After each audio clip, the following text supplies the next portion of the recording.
I got a good buddy who lives in Oklahoma. Okay. Well, the clock is early there, but we'll go by Michael's clock, and evidently we are ready to get rolling here, folks, and welcome everyone this evening to our city council meeting. And I'll call the meeting to order, and would you like to join us in the Pledge of Allegiance to the flag? I pledge allegiance to the flag of the United States of America and to the republic for which it stands, one nation under God, indivisible, with liberty and justice for all. Okay, could we get a roll call, please, Mary? Olson. Here. Sykes. Yep. Bessie Johnson. Here. Kellum. Here. Alex Johnson. Here. Coburn. Here. Okay, and I actually see some Boy Scouts, it looks like, in the audience, so welcome this evening. And I think some of you folks have been here before too, recognize, but did you want to introduce yourself and which troop you're representing?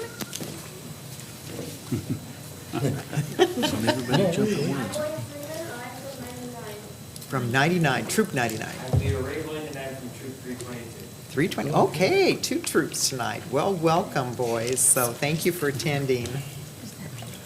Okay, then our first business is business from the public. So is there anyone here this evening that would like to bring an item forward to the council? Okay, not seeing anyone. Then council, you've got a first reading of ordinance. This one starts on page 4. This is amending the Albany Municipal Code concerning the title and decision-making authority of the Landmarks Advisory Commission. Sean, would you like to read the first reading? An ordinance amending the sections of Albany Municipal Code Title II, Administration and Personnel, that relate to the city's Landmark Advisory Commission, modifying the decision-making authority. I'll make a motion the ordinance be read a second time in title only. Second. Okay, all those in favor say aye. Aye. Opposed, same sign. Okay, second reading. An ordinance amending the sections of Albany Municipal Code Title II, Administration and Personnel, that relate to the city's Landmarks Advisory Commission, modifying the decision-making authority. I'll make a motion for adoption of the ordinance. Second. Okay, and discussion, and we also have David and Laura here if you have any questions. All right, not seeing any. All those in favor say aye. Aye. Opposed, same sign. Okay, motion carried. All right, you had it easy tonight, didn't you? I'm speechless. Good job. Yeah, that's great. Actually, you realize you said you're speechless, thereby making a speech. Well, thank you. Okay, next is adoption of resolution, and this one, it starts on page, so the resolution's on page 11, and this is implementing parking restrictions on Oval Court. Did council have any questions over Yes. this one? Uh-huh. There are a couple. It talks about semis. And if semis are all you want to restrict, okay, fine, it'll do that. It doesn't fix the problem because you can have a truck and trailer. You can have just a truck, a long truck. I mean, you look at the cul-de-sac, and, you know, I don't know who designed that cul-de-sac and who designed there's one right in front of my place exactly like it. In order to use it, you have to break the law. Because whoever designed it could not have been someone who drove a truck. Ever. Because if it's a P-shaped cul-de-sac, in order to make the turn, you have to be on the far left-hand side in the other lane, thereby breaking the law. And then a 48-foot trailer and a single-axle truck go right around it, no problem.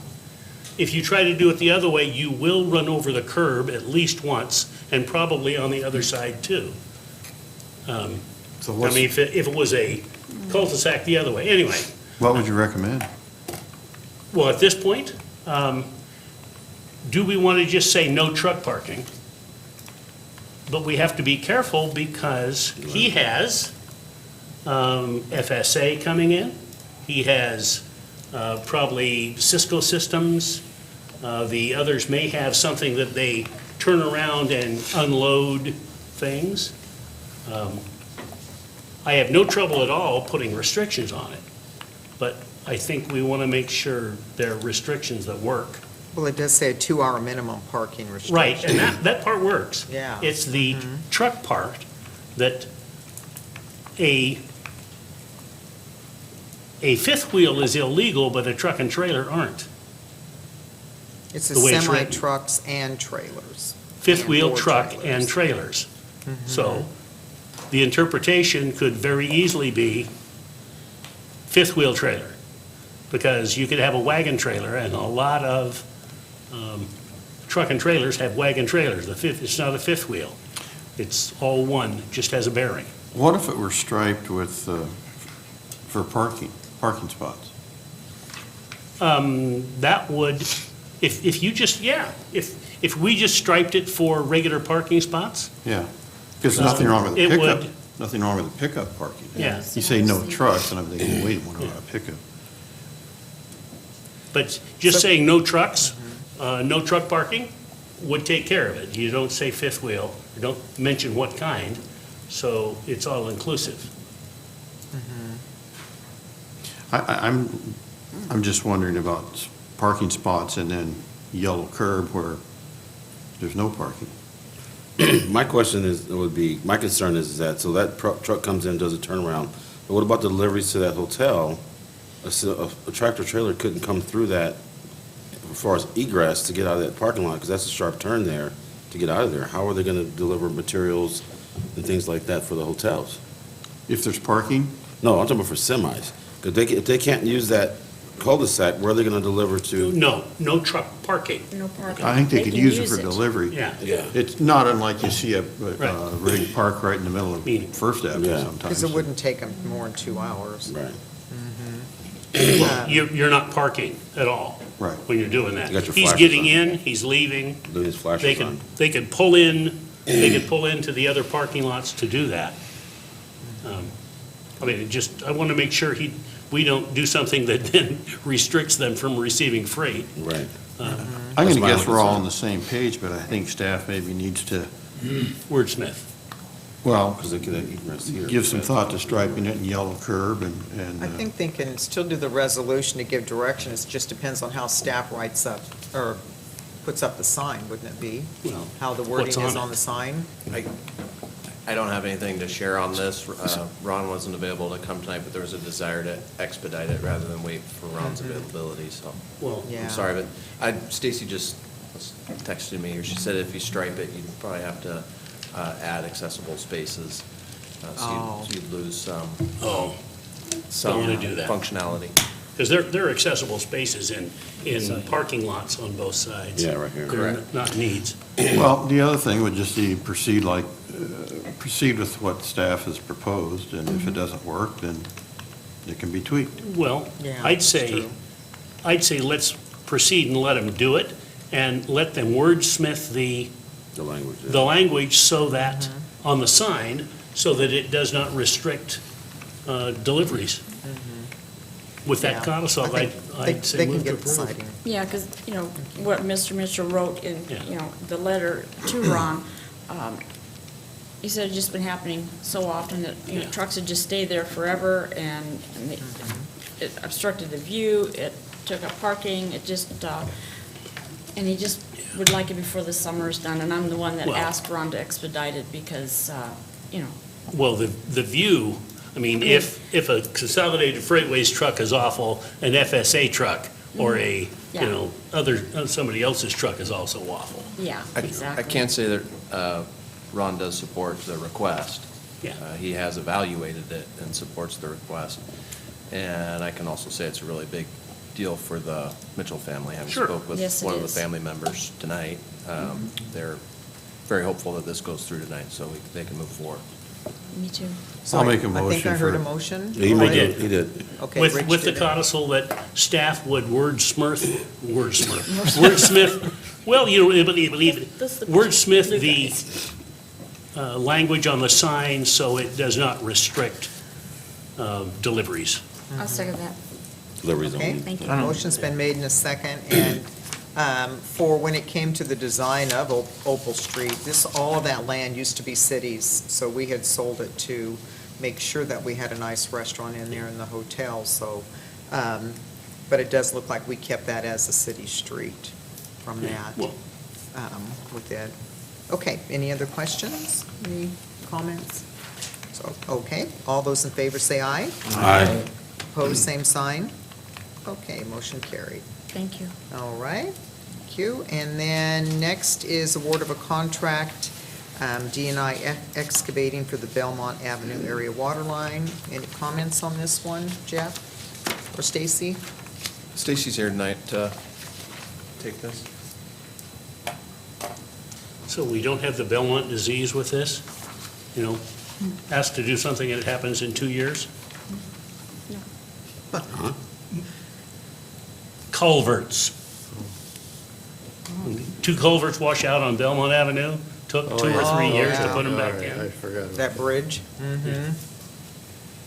Yeah, I forgot about All that. right, good evening, Mayor and councilors. Staff's recommending council award a contract in the amount of $1,251,599.50 to D&I Excavating of Silverton, Oregon.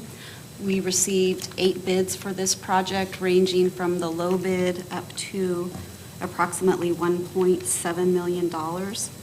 This project includes construction of water lines in the Belmont neighborhood. It's located east of 99E, and it includes construction of approximately 5,400 feet of 8, 6, and 4-inch water lines. We'll be replacing existing asbestos, cement, and ductile iron water lines that are, we're getting a lot of call-outs on them, and plus some of them are undersized.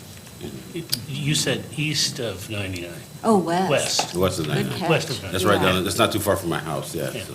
It's gonna Belmont be in doesn't go Bill's east front of 99. yard. Have fun, Bill. Looks like you're gonna be having kind of a I'll be construction the mess. city inspector on that project. Yeah. You need to put a bid in on that. Do you know anything about D&I? Have they done work here before? I do. They did the 12-inch water line on Industrial Way a couple okay. years ago, Yeah, and they were great to work with. Good, okay. Good. I was curious that there's 8 bids Yeah. in the middle of summer. Yeah, so. we bid it with a big window in which they can schedule their work, just because we know that contractors have a lot on their plate. D&I indicated that this is a project they would probably start this winter, like around November, December. Yeah. Oh, that's good. Okay, council, what would you like to do with this item? Move to approve. Second. Okay, any more comments? All those in favor say aye. Aye. Opposed, same sign. All right, motion carried. Thank you, Stacy. Do we know why the original lines failed so soon? It's 4-inch asbestos cement and then smaller diameter ductile iron water line. Are they just too small or poor quality to begin with? Well, yeah, the asbestos cement, the smaller diameter water line, it gets soft. And then also there's power lines, common trench with the water line, and when that happens, it starts to eat the metal away. Oh, electrolysis probably. Yes. We also used to install a thinner wall ductile iron pipe. Sorry. We used to install a thinner wall ductile iron pipe than we do today. So it's going to fail more sooner than the type we install now. So this is the older part of that area, right? Because I know my street was built in like 1990-something on Tamarack Court.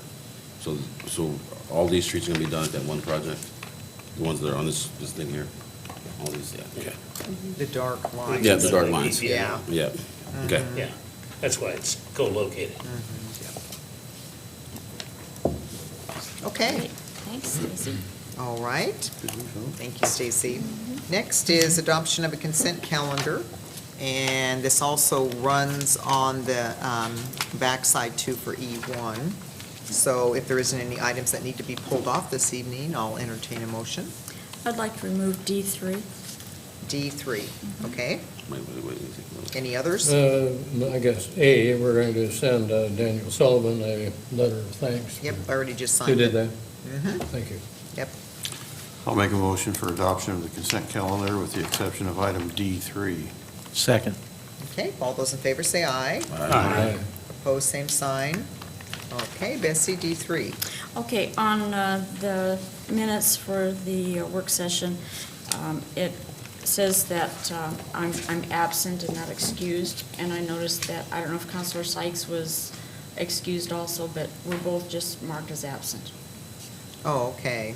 So To put- if I could have mine changed to excused, I don't know, I wasn't here, so I don't know if Mike was here or not. So were you saying you were here that day, or? No, I wasn't, I was on vacation, but it Okay. should be excused, not just Should be absent. excused. Yeah, Okay, mine should be excused also. Okay, good. Okay. I thought so. Arrangements were made beforehand. Yep. okay, And so with that, I would move to approve D3. Second. all right. Motion's been made in a second. All those in favor say aye. Aye. Opposed, same sign. Okay, got through the consent calendar. And next is staff report. This is Timber Ridge Street Bridge at Burkhart Creek LID resolution decision. What's happening with that? Matthew?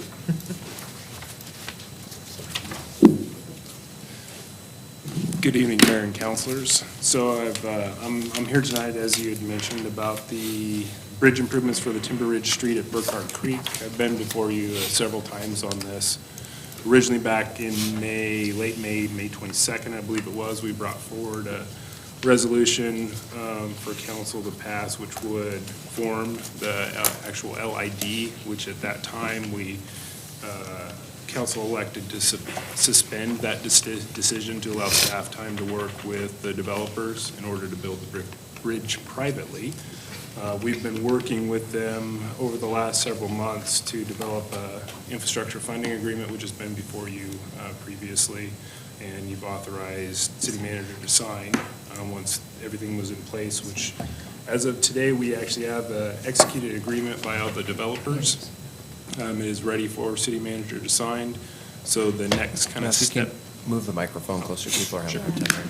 Thank you. So the next step in that would be basically the kind of cleaning up of the formation of the LID, which staff would recommend that council would vote no on formation of the LID. And city will continue to move forward with the developers on the construction of the bridge. Good job getting that resolved, so, yeah. All right, council okay with that? Oh, yeah. Okay. Thank you. All right. Thank you. And so you'll be coming back with us with formal resolution on that? Or for action to not form it? The resolution's been in front of you, you had suspended your vote, so you just need to call for a vote on that resolution, and you would be okay voting no at this point. Okay, all right. Sean's looking at me like I'm missing something. I had talked to Matt, but maybe something happened between, okay, I was trying to catch up with you, but. got it. So we have what we were looking for. Yeah. Okay, no, we're good. All right. Sorry, Sean. That's all right. Okay, so you need some action right now? Correct, it would be. Because we don't have a resolution In front of us. in front of us. Should be, it's not in your, it didn't get No, put. That's Okay. why I was kind of confused here. It's just yeah. verbal. It's just verbal on there. Yeah, the resolution, can we pull it up from the last packet? Maybe, can we come back to it at the end of the meeting after we take care of other business? We can pull the resolution Yep. up from the last packet and then take action on it? Is that Yep. okay? Yep. I've got it right here. Thank you. You make copies of it for us. Okay, all right. Next is City Solutions Team, Casey.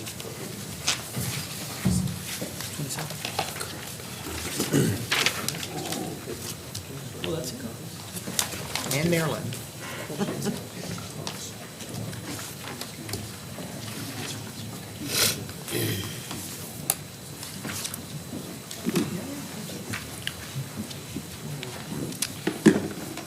Good evening, Mayor, Council, staff. I am Lieutenant Casey Dorland, the Administrative Lieutenant with the Albany Police Department.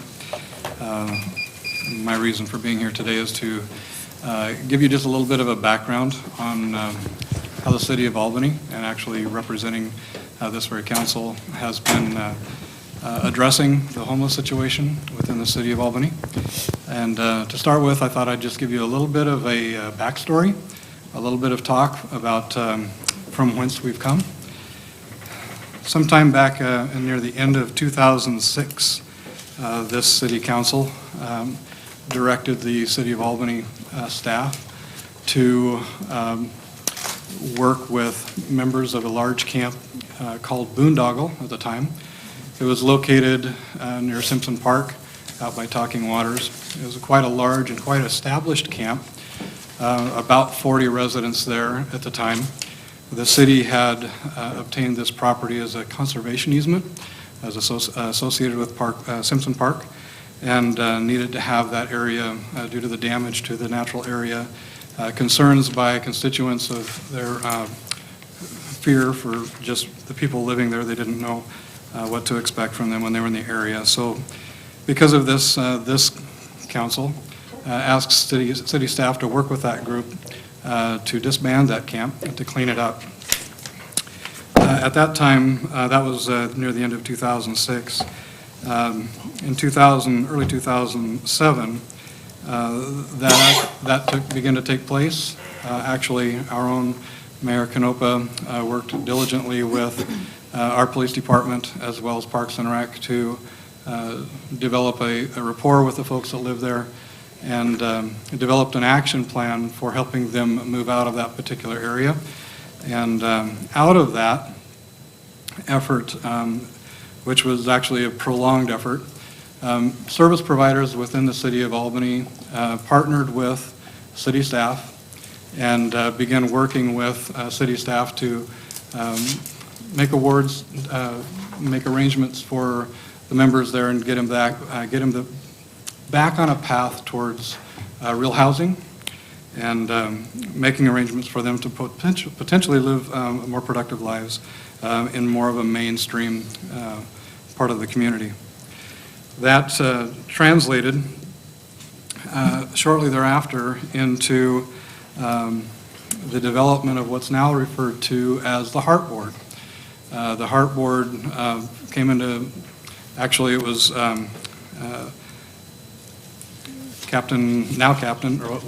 now retired Captain Ben Ashley came before this council and asked for permission from this board to develop a panel of individuals who were geared towards assisting homeless in our community, and that direction was given. And ultimately, out of that effort, the first homeless fair was created and actually done at the Helping Hands Center. And from there, that has been an ongoing effort, even with the Heart Board even today. Out of that came the Homeless Summit, which resulted in which was in essence an integrated approach for getting homeless individuals into housing and to jobs, other supervision that would help them get actually out of the state of homelessness and get housed.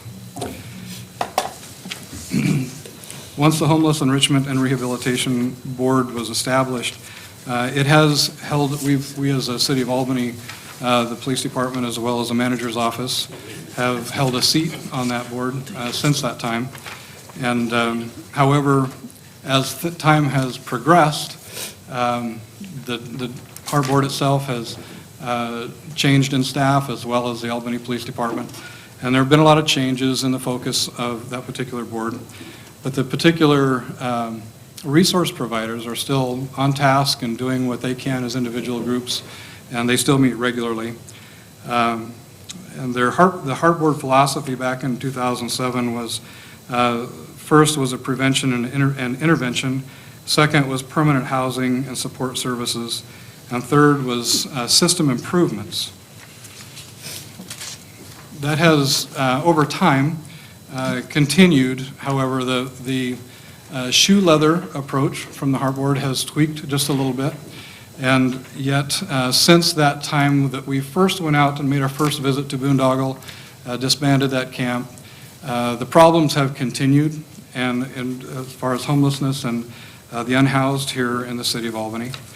And so, fast forward to 2010, I became the Community Resource Unit Lieutenant, and at that time we had Boondoggle 2. We had found that that particular area had been resettled. A lot of the, I can't tell you if it was the same group or different group or whatever, but we found that that camp became active again. And so in partnership with Parks and Rec and the railroad, see if I can move forward here. In partnership with Parks and Rec and the railroad, a cleanup effort of Boondoggle 2 began to occur. As you can see by the photos in the PowerPoint, the one on the right, and by the way, the unsung hero is Rick Barnett with Parks and Rec. He really worked hard to develop a crew, and his crew filled that flat car provided by railroad from the second attempt to clean out Boondoggle. The photo on the left is actually from one of our local parks where a cave had been burrowed down into underneath that tree, and as you can tell, it was a fairly established camp. The damages done in these kinds of circumstances are just about irreparable. We know that just in a recent conversation with Rick Barnett, he kind of did the math for me. For Parks and Rec to do a cleanup of about 6 to 7 cubic yards of waste associated with a camp, they just did one today. Actually, they cleaned 2 camps out today, and it was 6 to 7 cubic yards of trash, and it cost them $1,175 just to get 1 day's worth of trash picked up. So we know that this continues.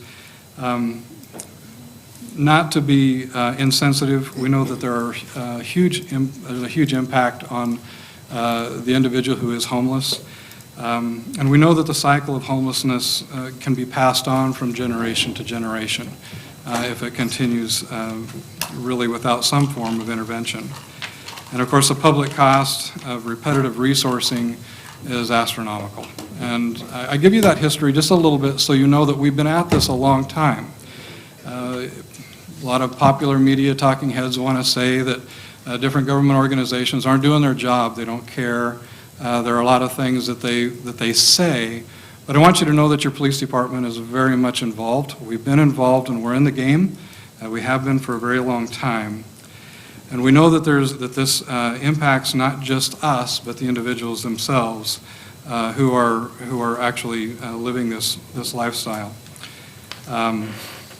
The damage that you see here was not just isolated to the parks or to Boondoggle, but it's continued since then throughout our city.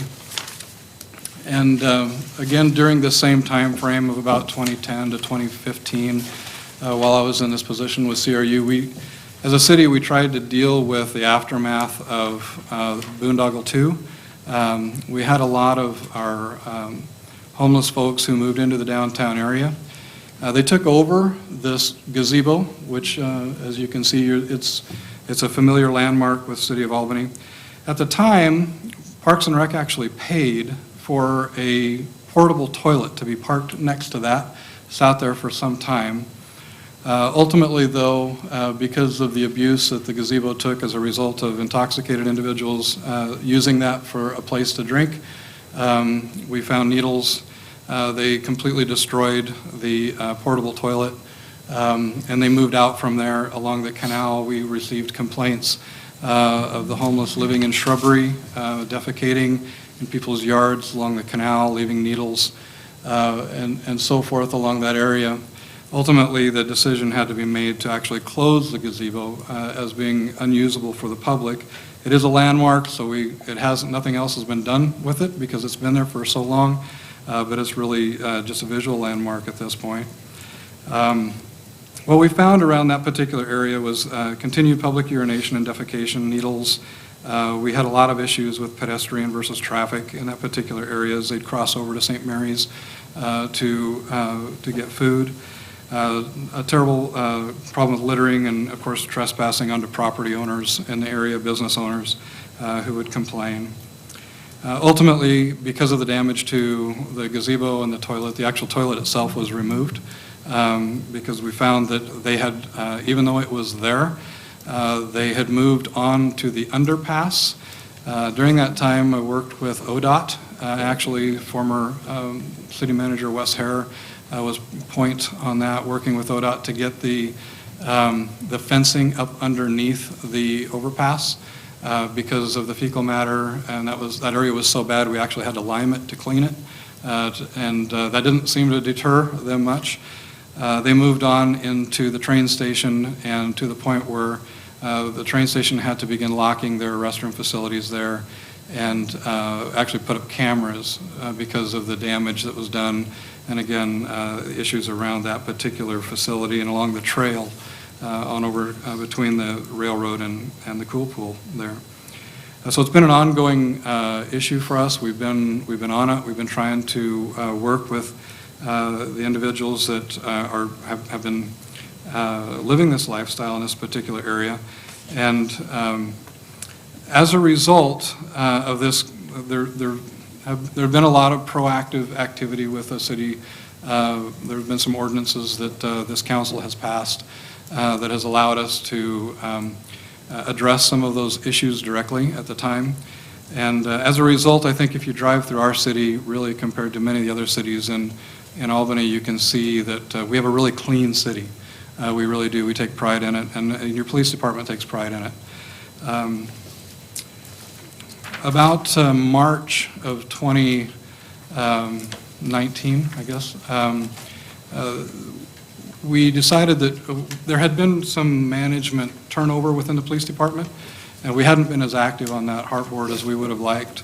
As we got back into the mix with the HART board, we found that their focus had changed a little bit. They're still very diligent, and they're all very committed people, but there was a little bit of a philosophical change. Individually, they were all still very active, but as a group, they kind of became they wanted to be more of a brain trust, decision makers on how things, or be able to speak into, or an advisory capacity to how homeless policies were made here in the city.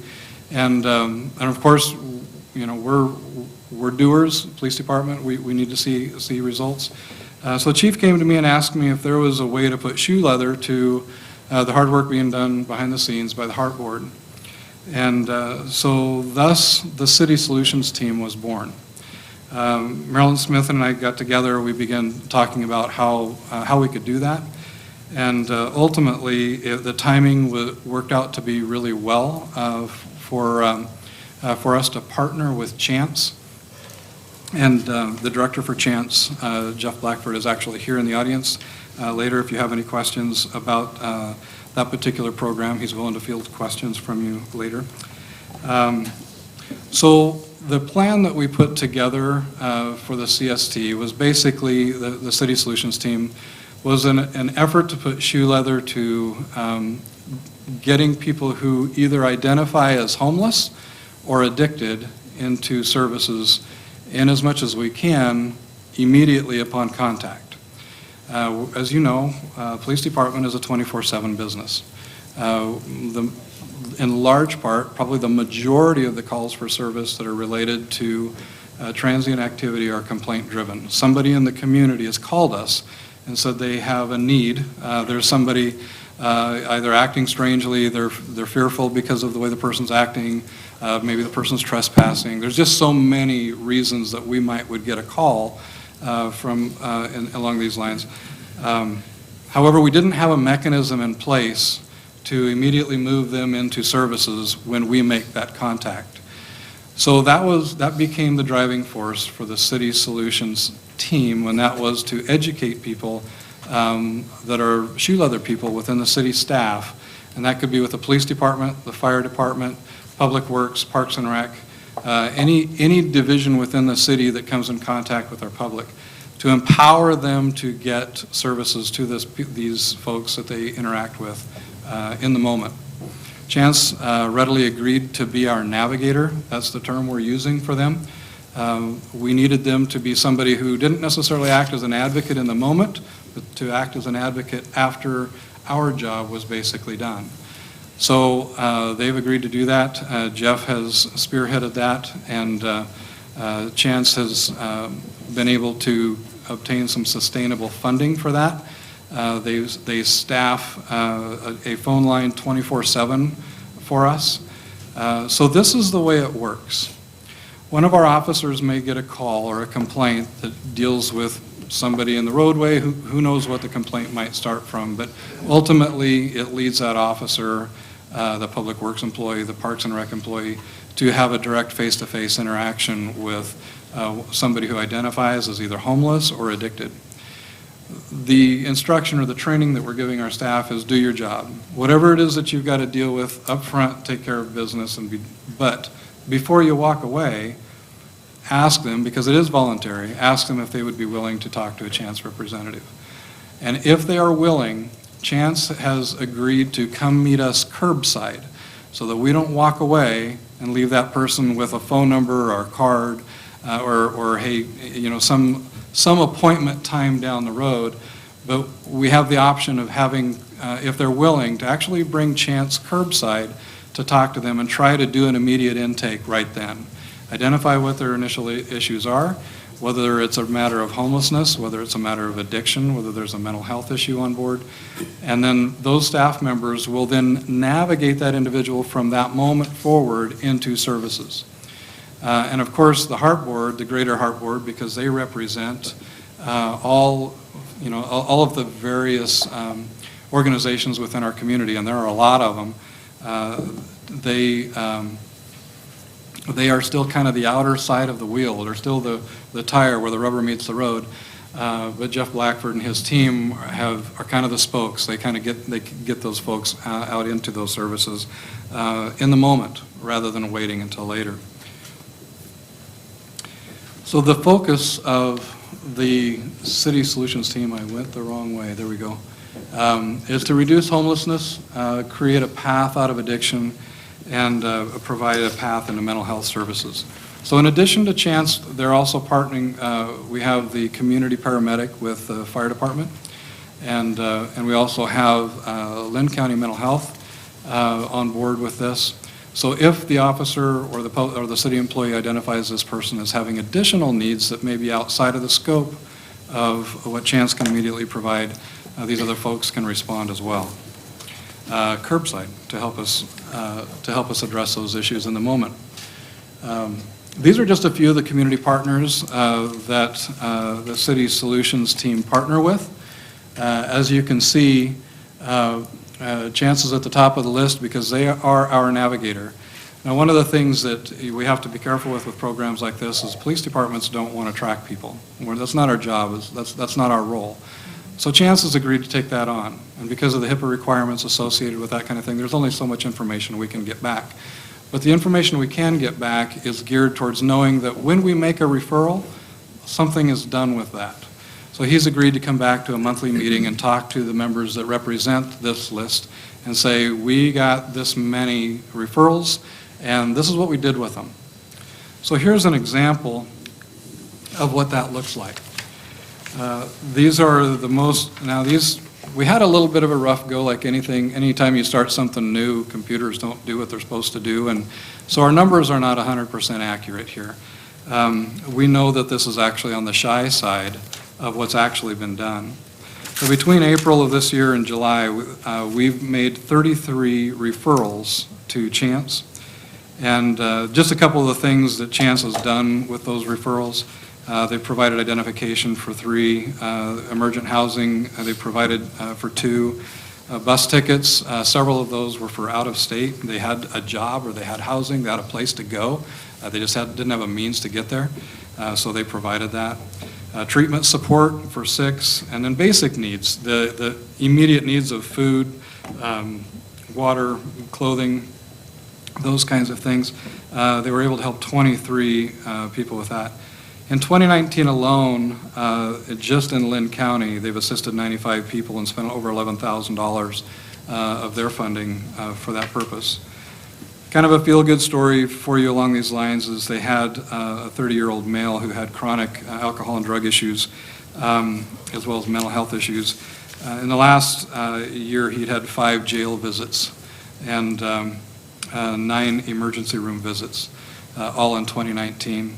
As a result of a referral, that person is now in housing, has a job, and he hasn't been to jail since, and he's got a 90% compliancy rate. So we know, and he hasn't been in jail for 2.5 months. So we know that this will work. We have a success story under our belt in addition to the many others that are maybe are smaller, on a smaller scale, but we're still helping make inroads into potentially getting these folks the resources they need in the moment to get them off the street if we can. And that is ultimately the goal. So we found that we also needed to address the hospital. So what we've done is we have brought on board a member of staff at the Samaritan Hospital, and so they meet with us monthly, and they speak freely about what's going on at the hospital, and people who present there that go with issues that go beyond just the immediate medical, and now they're training their staff to also make these chance referrals. Because it's not always a police problem. Sometimes it's just a people problem. They've got somebody that they've got an issue that they need dealt with.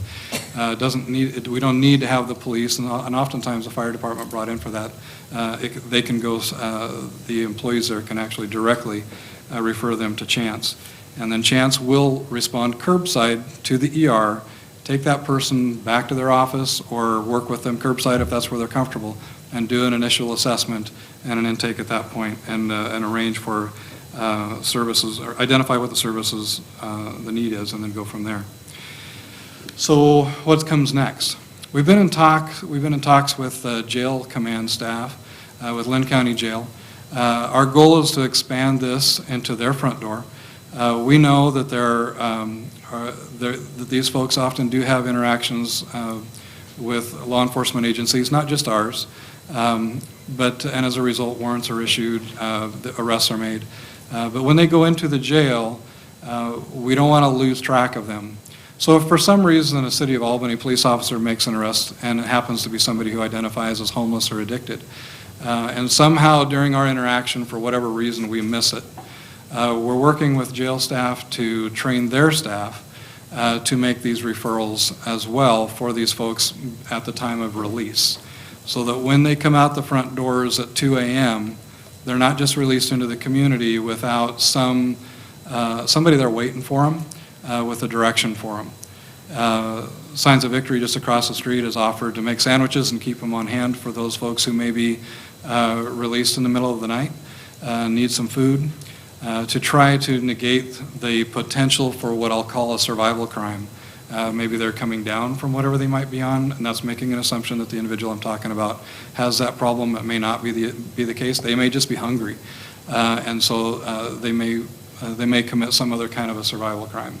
So Signs of Victory has offered to make sandwiches and keep them on hand at night for those who are released, and so this is a work in progress. It's definitely something that is people are on board with. They're excited about. Benton County is even looking at something similar. We're doing a good work trying to put some shoe leather to getting these folks who have needs, who identify as homeless or addicted, into services, into resources at the time that we have a contact with them. Do you have any questions? No, good report, good work. Questions? Yeah, Rich? Do you have any inkling as to how many folks, I recognize when you say homeless, you're talking about 5 or 6 different groups of people, but, That's correct. I mean, of the ones that the police come in contact with, the ones that are campers and under bridges and that tend to be the frequent flyers through the system, how many of those people exist in Albany, do we know? I don't know that I know that CSC recently did a count, and I'm pulling this straight out of my memory, and my understanding is that they guesstimated about 158 roughly in the area, but that included, I think, Benton County. Do you remember what the numbers were? I believe it was about 158 in the Lynn and Benton counties. But they will even tell you that those numbers are suspect, because you can't find Right. everybody. Right. And it's really tough to make the connection with everybody. And sometimes you come across a camp, you can't tell if it's old or occupied, but it's there. And so it's hard to get a real accurate number. I do know that they just recently did a count, but I can't give you an accurate number. They do a count at the end of January every year. Thank you. Well, this is great, and I really appreciate the effort, and also Jeff with Chance, thank you so much for partnering with the city to be able to, help folks that are homeless. The one thing when you had down here, coming to a jail near you, I was sort of hoping it would be like what we saw off of the YouTube video of Seattle is Dying, and where they found that kind of a solution would be kind of turning their correctional facilities into, drug rehab facilities. So it'd be nice to see the conversation maybe start up and to see, because it looks like a very viable solution, and if we're going to really be able to help the folks get, off of their drug addiction, something needs to be done of a facility for, to be able to get those folks too. So it would, long-term, it would kind of reduce the jail bed space, once you are able to get the same repeat folks that are addicted, to be able to get them out of that, being incarcerated. So, but whatever it is for a solution of getting that detox, facility, that's something that we really need to have, so. I concur, a detox facility would be really good to have. Our kind of our first small step in that direction, the nurse on staff with the jail, and talking to Ted Langley, the captain who is in charge of the jail staff there at Lynn County Jail, his last report was that she does an excellent job of identifying those folks who are addicted and or homeless, and then making a direct referral when she comes in contact with them to Chance, which of course ushers that person into resources at that point. Our hope is to cast a wider net so that we identify those who come through the doors. They do a pretty good job if the person is there long-term and they know when that person is going to be released. Kind of where the gap is right now is in those people who come in and they're there for a 2-week stay or less. A lot of times that revolving door, people are in and out before they even staff really realizes the living conditions or what this person is really dealing with on the outside. Yeah. And so we're hoping to cast a little wider net by training up county staff that are the corrections staff there. That's still in the works. These things can move a little bit slowly, but they're definitely on board. And we've had a really good talks with them headed in that direction. Yeah, it is amazing because we all see kind of how the issues are surrounding homelessness have changed, even since Camp Boondoggle, because a lot of the homeless today are addicted to drugs, and that wasn't Camp Boondoggle back then. So it was just folks that were just sort of down and out and needed that little help and assistance to get back on their feet and get in the, follow the right path. But it is a lot more challenging today. So, and I know the police department sees it, and also Chance sees it. It's a lot more challenging to deal with the issues surrounding homelessness today. But yeah, but thank you. Bessie, did I hear a comment? Yeah. I am so glad to hear that this is the path that you're taking. I was going to mention the Seattle is Dying also, because it seems like they have something that, it's not Seattle, it was this other city that was mentioned, started kind of this program. And they did say that, sometimes we should stop calling them homeless because they're addicts. I mean, that's the bottom line. And I think the way you're going right now is such a good way to go, because you need that immediate. I mean, if you say, okay, well, go see somebody in 2 days, either they're not going to remember it or they're not going to care. If they have someone from Chance come right there, right then, and take them, they need to be led by the hand. It's great, but I was wondering, have you talked to any employers in Albany? Because part of the problem is if they have a record, it's very difficult to get a job.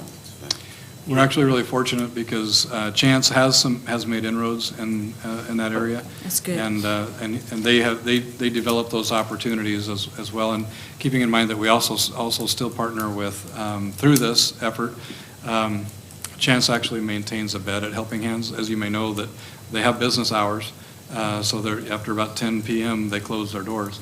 However, Chance maintains an extra bed there, so that if, in the event that we come in contact with somebody at 1 a.m., 2 a.m., and Chance can facilitate getting out to us, they may very well, if the person's willing, get them into a bed right then, so that they're not out there.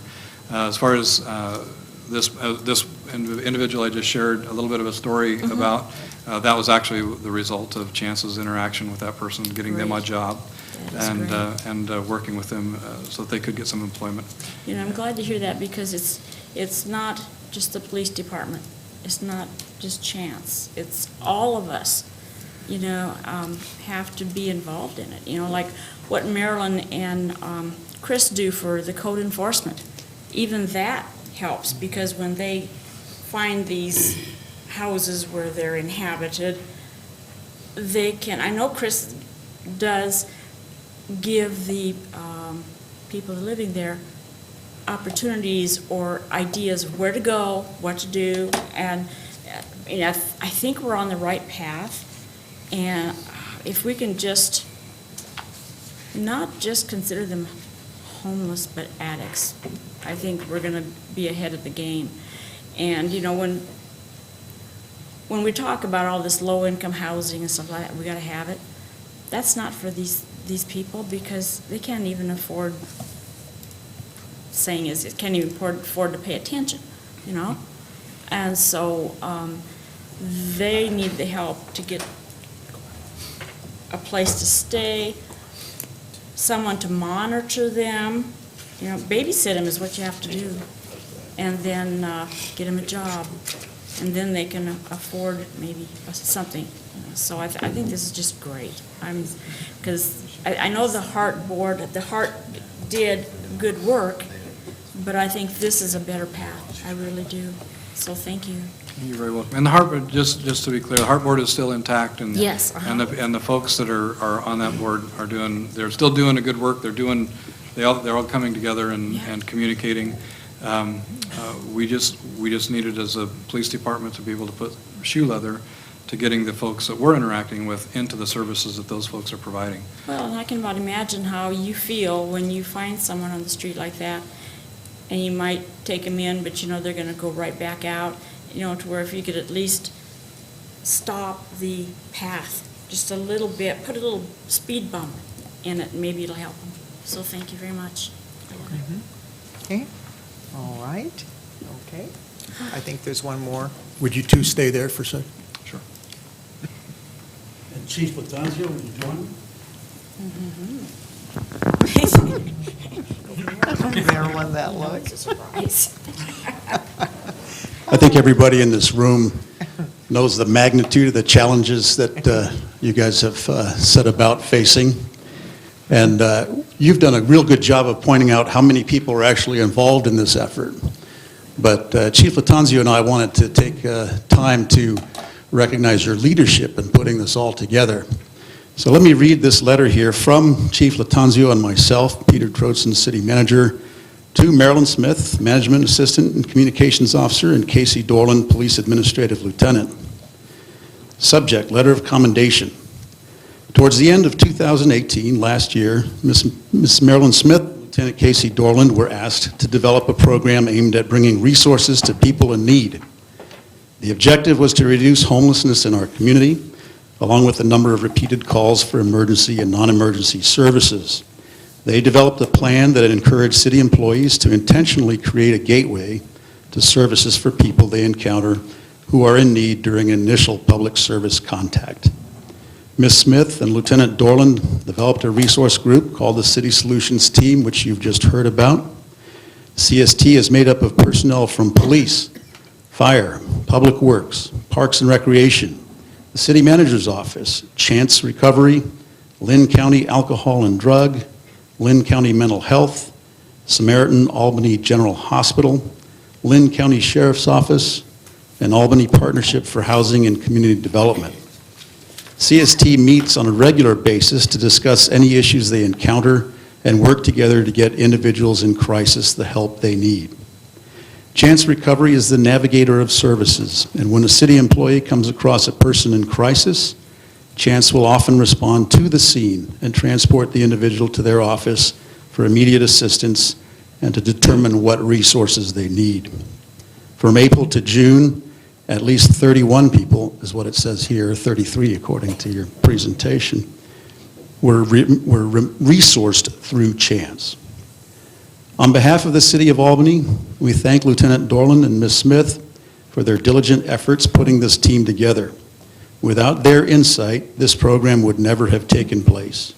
Both Casey and Marilyn have demonstrated their commitment to our mission of providing quality public services for a better Albany community.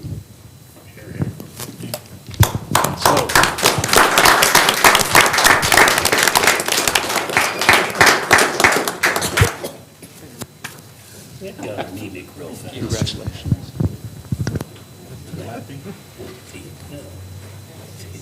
The applause. Well-deserved. Yes. Many years being able to, assist on this, community problem over homelessness. So, and really in the focus of trying to get folks into housing has been a great goal. So, thank you, Lieutenant. So, thank you. Thank you, Marilyn. Thank you. Yes, thank you. That's great. All right. Next, let's see, we need to go back to the Timber Ridge Street LID, and so the resolution was handed out. So Jeff, what you're wanting us for the council to have a motion to deny the adoption, or to deny the resolution? That would be staff's recommendation, yes. Okay? Council? Do we have to have, okay. You look at me like I'm the one who always says no. I would move that Yeah. we do not, that we do To not deny pass the Deny the resolution. resolution. Okay. I'll second that. Okay. Whatever number it is. All right, the motion is made to deny the resolution. Any discussion? All those in favor say aye. Aye. Opposed, same sign. Okay, motion carried. All right, that's all you need? Yes. Okay, we got her. Thank you. Next is business from the council. So Bessie, anything? Nothing tonight, thank you. Bill? Just one item on our matrix of potential sources of new revenue, R3, the assisted living facility. Had a constituent call me, they had read about that and had some input.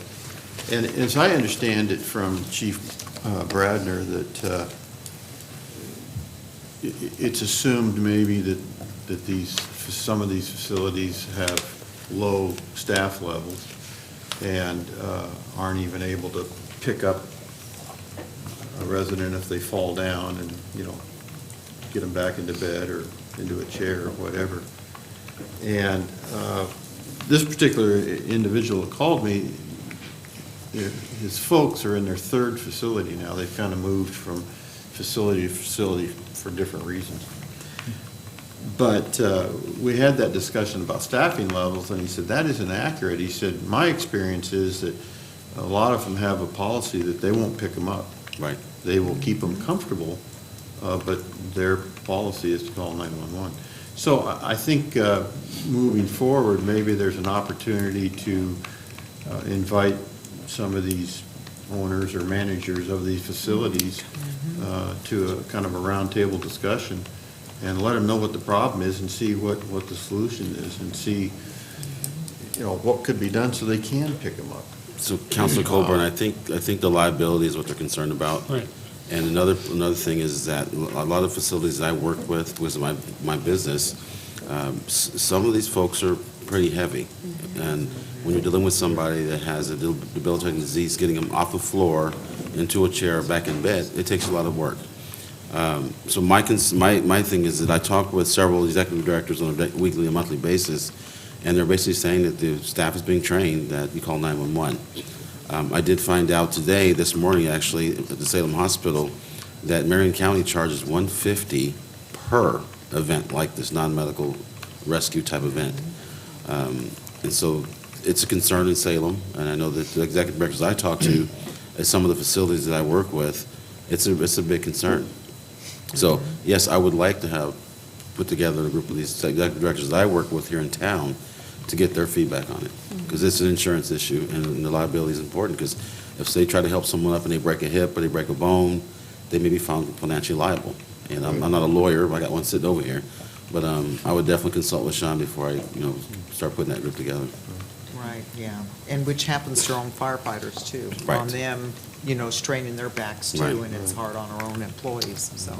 Well, it just transfers it from them to us. Exactly, liability goes from You them know, to us. we drop somebody, it's the same problem on us, Yeah, so. there's several cities that have that policy in place Right. where they charge a per Per incident event, thing. right. And a matter of fact, when me and Chief Bradner sat down and talked about this in, I think, 2015, we were talking to the city of Dallas, who had done that, and we were in talks with them and seeing how it worked and stuff, so.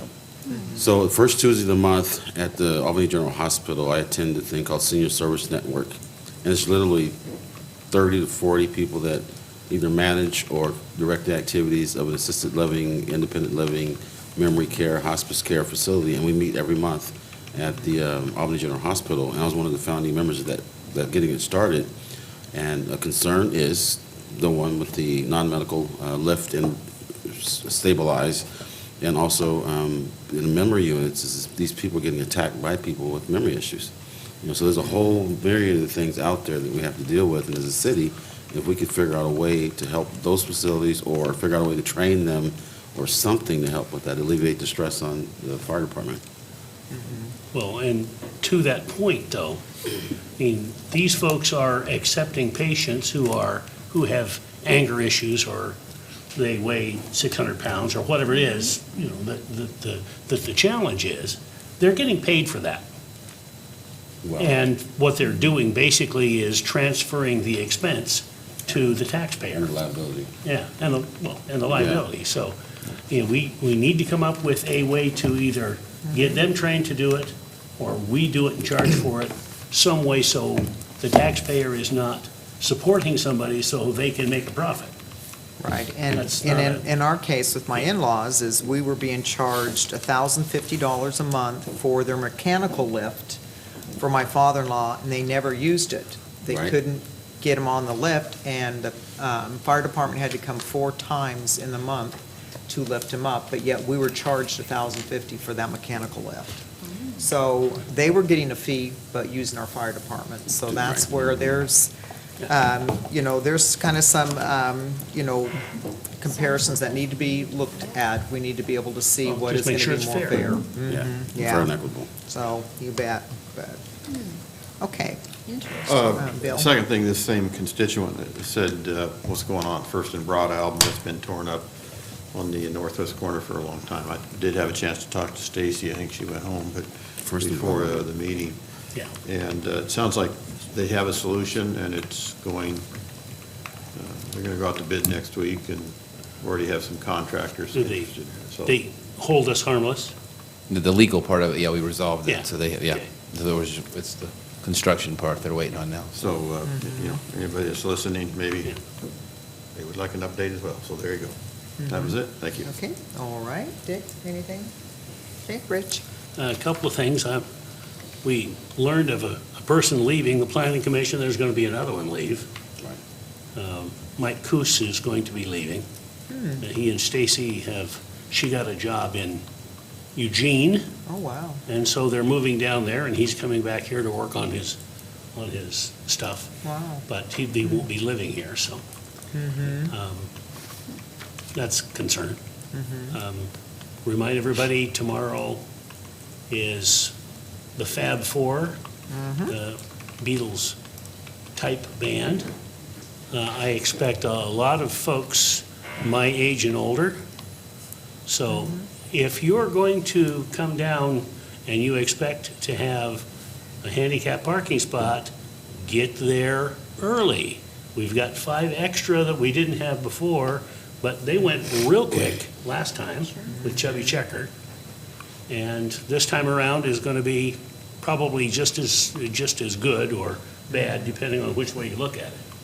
So, Yeah, yeah, they were really good last time, but, yeah, it was a lot of folks that were all from that there are a lot hippie of era. folks who show up and they expect to have a handicap parking spot, but you get there Yeah. 10 minutes to 7, sorry, they're all gone and have been since about 6:15, so. Yeah, yeah, it'll be a good Just concert. keep that in mind. Yep. Okay, all right, Alex, anything? No, just that I have an appointment to make on the Planning Commission for Ward 2, and Marilyn put together an advertisement, so I do appreciate that, Marilyn, thank you very much for that. And I have a couple people I've talked to already, and I'm going to talk to another gentleman this evening and figure it out. Oh, great, yeah. Okay, Mike, anything? I have nothing. Okay, and I didn't have anything, or I forgot if I did. It's been busy, but can't remember on what, if there was something to come forward. But with that, I think Peter's got some stuff. Yes, Mayor, I do. Thank you. A couple of things. First of all, I put a few things in front of you tonight. One is the matrix that's been revised. And my apologies, I think on Monday night, the directions for providing me your prioritization were a bit unclear. So I've taken the opportunity to revise the spreadsheet, and I've moved to the bottom of both of those lists those items that were clearly rejected, and they're hashed out on the left-hand column, and they say no. And then those that are currently underway, that are also hashed out on the left-hand column, and they say UW. So there are now 9 revenue items for you to rank, like 1 through 9, and 3 cost containment line items for you to rank 1 through 3. And it's not meant to be a big exercise for you. It's, again, just to give us a chance to understand where you would like us to focus the most effort at the soonest time. Okay?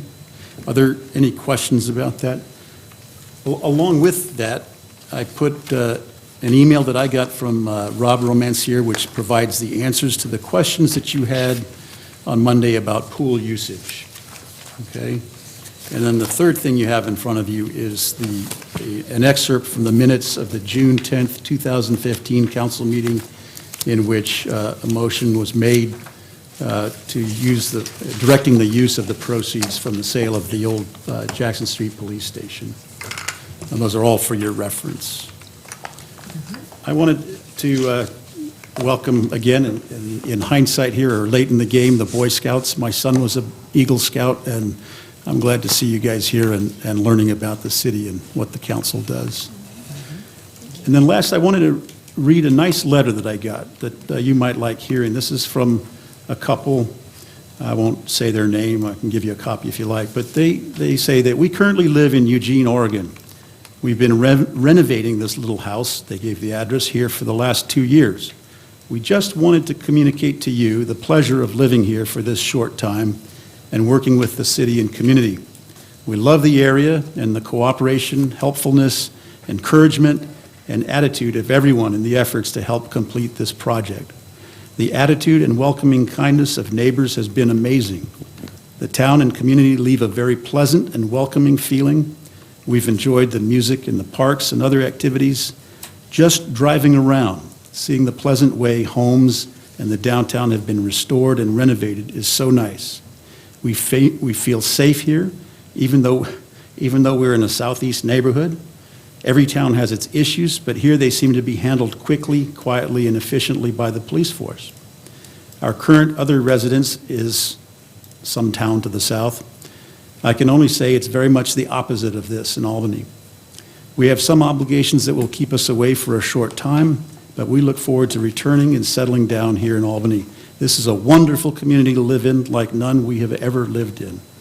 Just wanted you, who help and serve your community, to know you do make a difference, and you're appreciated very much. Thank you all. That was nice. Very nice. Yeah, real nice. Thank you. Yep. Yes, could I say something too? I went out today and there were a couple sitting on the bench I've got by the canal. And they said, can we sit here? And I said, well, yeah, it's public right of way, that's fine, that's what it's there for. And they're from Redding, California. And they'd been visiting up further north and they're on their way back. And they had remarks about what an enjoyable town it seems to be, and I told them about the canal, and I told them about our old houses and stuff, so, yeah, it's, and as they were leaving, they said, would you inform us if there's any houses for sale around here? And I got their name and their address, their phone number. 724? So I'm gonna do it. They look like they'd be great neighbors. Did you, Did you get a commission? did you give them the address of the one with the, 32. that we just got the $20,000 Oh. to pay for some of the fines? Oh, the one that needs to be restored. Yeah. I didn't think of that, but Yeah. I'll send them that, yes. We've been contacted already by someone who's interested in buying that. Good, Oh, very really? good.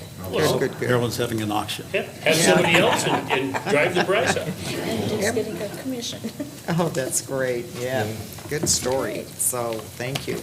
Anything else, Peter? Is that it? Okay, staff have anything? Yes, quickly. Okay. Counselor Coburn had asked for a refresher on the history of what council had decided on food carts. And so if you give me 2 minutes, maybe I can cover that for you tonight, or we can do it a different night if you prefer. And just a little background, I saw the article in the newspaper about the cluster of food carts out there in North Albany. And that's when I went and talked to Jeff, because the last time we talked about it, a couple of years ago, we had some questions like, you know, are we gonna allow them? What are they gonna do about sanitation, restrooms?